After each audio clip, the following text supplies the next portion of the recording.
श्री शिवाय नमस्तोभ्यम। हर हर महादेव। जैसा कि आप सब जानते हैं कि पूज्य गुरुदेव की जो कथा थी जो 27 मई से शुरू होने वाली थी वो शुरू हो चुकी है। तो आज की कथा जो थी वो छत्तीसगढ़ राज्य के दुर्ग जिले के अमलेश्वर में पंडित प्रदीप मिश्रा द्वारा समर्पण शिव महापुराण कथा आज 27 मई से 2 जून तक चलेगी, जिसका जो समय है वो 1 बजे से लेकर 4 बजे तक रखा गया है। आज पहले दिन की कथा में गुरुजी ने विशेष जानकारी दी है, साथ ही आज नए उपाय भी बताए हैं जो भोलेनाथ की 5 बेटियों का नाम लेकर करने वाले उपाय हैं, जिससे सभी प्रकार के दुख आपके दूर हो जाएंगे। आज पहले दिन की कथा में पूज्य गुरुजी ने सफलता के लिए बहुत ही सरल व अचूक उपाय बताए हैं तथा कुछ जरूरी जानकारी तथा पत्रों के बारे में भी बताया है जो आपको इसी वीडियो के माध्यम से मिलने वाले हैं। जीवन में बहुत दुख हो तो उनको दूर करने के लिए अचूक उपाय जो कि आज की कथा में पूज्य गुरुदेव ने बताया है। अगर किसी कारणवश आपने आज की कथा को नहीं सुन पाया है तो आप इस वीडियो के छोटे से वीडियो के माध्यम से पूरी जानकारी को ले सकते हैं। तो देखिएगा, आज की कथा जो है उसमें बताई गई जानकारी की तरफ बढ़ते हैं। आज की पहली जानकारी जो है वो ये है कि जेठ का महीना चल रहा है। जेठ महीने में सबसे ज़्यादा तपन होती है, सबसे ज़्यादा गर्मी होती है। पूज्य गुरुदेव ने बताया है ऐसे में इतनी जनसंख्या में आप लोग भक्त लोग आए हैं तो उन्हें ना जो भक्त लोग आ रहे हैं इतनी गर्मी में, ज़्यादा गर्मी में उनके अंदर शिव भक्ति ही है ना जो कि उनको यहाँ तक खींच कर ला रही है। ये आज पूज्य गुरुदेव ने अपनी कथा में बताया। क्योंकि गर्मी होने की वजह से बहुत से लोग नहीं जाते हैं, लेकिन पूज्य गुरुदेव की कथा में इतनी भारी संख्या में भीड़ हो रही है जिसका वो आज बहुत बहुत धन्यवाद दे रहे थे। चलिए बढ़ते हैं आज की दूसरी जानकारी की तरफ। पूज्य गुरुदेव ने आज कहा अमलेश्वर दुर्ग जहाँ पर कथा हो रही है वहाँ पर हाटकेश्वर महादेव का मंदिर है। यदि आपने दर्शन किए हैं तो बहुत ही भाग्यशाली हैं, अगर नहीं किए हैं तो जरूर करें। पूज्य गुरुदेव ने कहा अमलेश्वर के जो लोग हैं वो बहुत ज़्यादा भाग्यशाली हैं जो उन्हें हाटकेश्वर महादेव के दर्शन रोज होते हैं। बढ़ते हैं आज की कथा की तीसरी जानकारी की तरफ। तीसरी जानकारी में पूज्य गुरुदेव ने कहा एक महिला जो पत्र लेकर आई हैं उनका पत्र पढ़ते हुए कहा शादी के 7 साल हो गए थे, संतान की प्राप्ति नहीं थी। उनकी माँ ने कहा कि जो रायपुर में कथा हो रही है उस पांडाल में बैठकर तुम कथा सुनने जाओ। तो उन्होंने अपनी माँ के कहने पर उस पांडाल में बैठकर कथा सुनने गई। जब उन्होंने कथा सुनी, पशुपतिनाथ का व्रत भी किया तो उनको उससे पुत्र रत्न की प्राप्ति हुई, जिसका आभार व्यक्त करने के लिए वो कथा पांडाल में आई हुई हैं। बढ़ते हैं आज की कथा की चौथी जानकारी की तरफ। चौथी जानकारी में पूज्य गुरुदेव ने कहा कि पाप पुण्य सब कुछ आप अपने शंकर को समर्पण कर दें, क्योंकि आप जो है पाप तो अपने पुण्य तो गिना देते हैं पर पाप गिनाना भूल जाते हैं। मैं आज के बेटा बेटियों से भी निवेदन करूंगा कि अपने अवगुणों को भी गिनाया करें।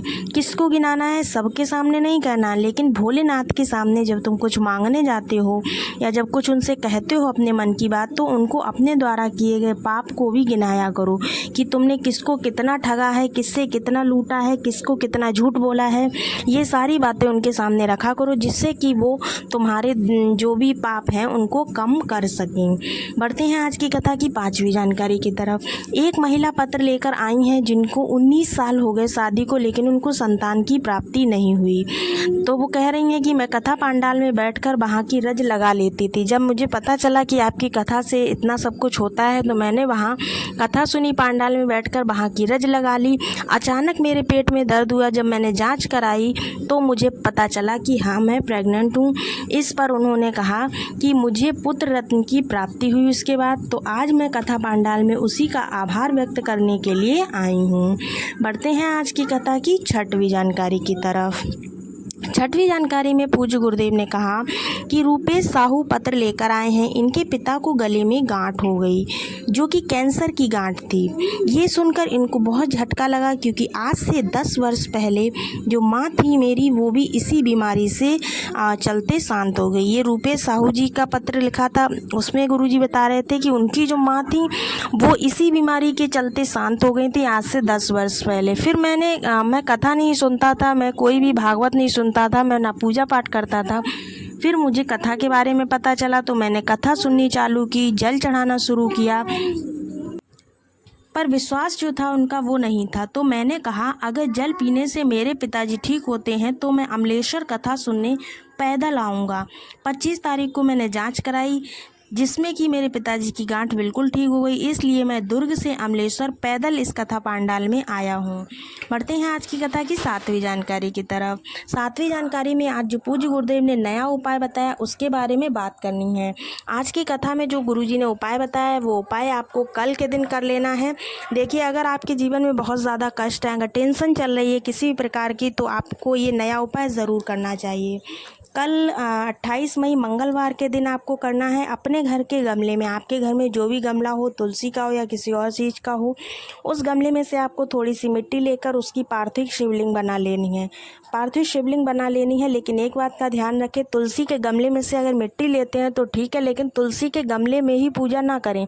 भोलेनाथ की कोई भी पूजा तुलसी के गमले में नहीं की जाती है, तो आपको तुलसी के गमले में पूजा नहीं करनी है। मिट्टी को लेकर आपको अलग एक शिवलिंग बना लेनी है, जिसको कि पार्थिव शिवलिंग बोलते हैं। उसको किसी वृक्ष के नीचे भी जाकर बना सकते हैं। आपको पूजा जो है सुबह के समय ही करनी है। आपको शिवलिंग पर 5 बेलपत्र समर्पित करने हैं। 5 बेलपत्र में 5 बेटियों का नाम लेना है। देखिए, करना कैसे ये हम बताते हैं। देखिए, जो पार्थिव शिवलिंग आपने बनाई है उस पर चंदन का जो टीका करते हैं वो टीका कीजिए, चावल चढ़ाइए, जो भी आप पूजन करते हैं वो पूजन कर लीजिए।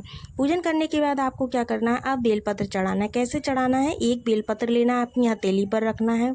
उसको रखने के बाद 5 नाम आपको लेने एक ही बेलपत्र पर। पहला जया, दूसरा विषहरा, तीसरा शामलीवरी, चौथा दौतली, 5वां देव। नाम लेकर आपको बेलपत्र को समर्पित इसी तरह से जो 5 बेलपत्र, 5 बेलपत्र में आपको 5 बार चढ़ाने हैं और 5-5 नाम सभी में लेने हैं। लेने के बाद आपको क्या करना है, 2 कलश में जल ले लेना है। दोनों कलश का जल जो है एक साथ महादेव की शिवलिंग पर समर्पित करना है। जिस प्रकार से सावन महीने में चढ़ाते हैं ना, ठीक उसी प्रकार से आपको करना है। इसके बाद क्या करना है, एक घी का दीपक लेना है और शिवलिंग के सामने जला देना है। शिवलिंग में जब भी आप दीपक जलाएं या शिवालय या किसी शिव के मंदिर में जाएं तो आपको गोलवाती का दीपक ही लगाना है। 5 बेलपत्र जो आपने चढ़ाए थे वो वहाँ से उठा लेने हैं। उठाने के बाद उनको अपने घर की पूजा वाली किताब हो, जो कि पूजा की किताब आप पढ़ते हो, गीता, रामायण जो भी हो, उसमें रख देना है। 2.5 महीने में आपके घर से जो भी दुख, संकट, कष्ट है वो सारे के सारे आपके दूर हो जाएंगे। उम्मीद है दोस्तों आपको वीडियो पसंद आई होगी। चैनल को लाइक कीजिए, सब्सक्राइब कीजिए और शेयर ज़रूर कीजिए। कमेंट्स बॉक्स में हर हर महादेव लिखना ना भूलें। मिलते हैं नेक्स्ट वीडियो में, तब तक के लिए श्री शिवाय नमस्तोभ्यम। हर हर महादेव।